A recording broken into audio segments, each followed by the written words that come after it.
لە بەغداد هێشتا دەرگاکان بەڕووی گفتوگۆی نێوان هەرێم و ناوەنددا دانەخراون.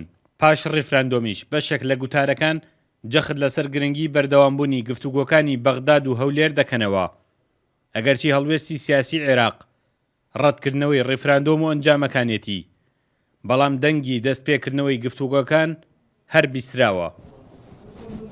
ما معنى الاستفتاء؟ أنه تبلغ المجتمع الدولي هناك شعب يرغب بأن تكون له دولة مستقلة، وهذا حق أصيل. معنای ڕێفراندۆم چییە؟ ئەوەیە بە کۆمەڵگەی نێودەوڵەتی بڵێن گەلێک هەیە و دەیەوێت دەوڵەتێکی سربەخۆی هەبێ. ئەمەش مافێکی ڕەسەن و ڕەوایە. ئێستاش کاتی ئەوەیە هەرچی کێشە هەیە بە گفتوگۆ چارەسەر بکرێت.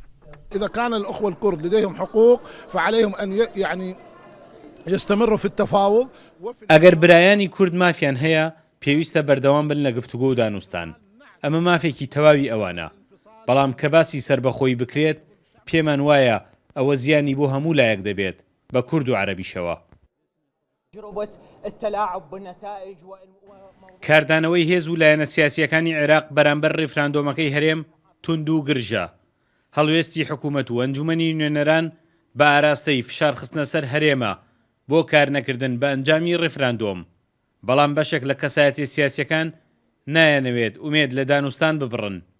ئەندامێکی کوردی ئەنجومەنی نوێنەرانیش جگە لە گفتوگۆ بژاردەی تر بە چارەسەر نازانێت.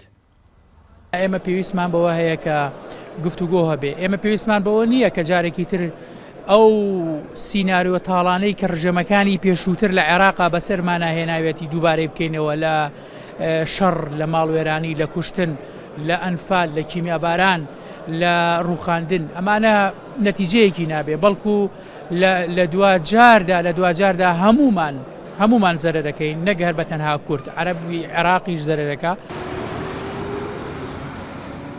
ئەیاد عەلاوی و موقتەدا سەدر وەک دوو کەسایەتی سیاسی و ئاینی عێراق لەو ئاراستەیەن کە دانوستانی هەرێم و ناوەند بە تاکە چارەسەر دەبینن.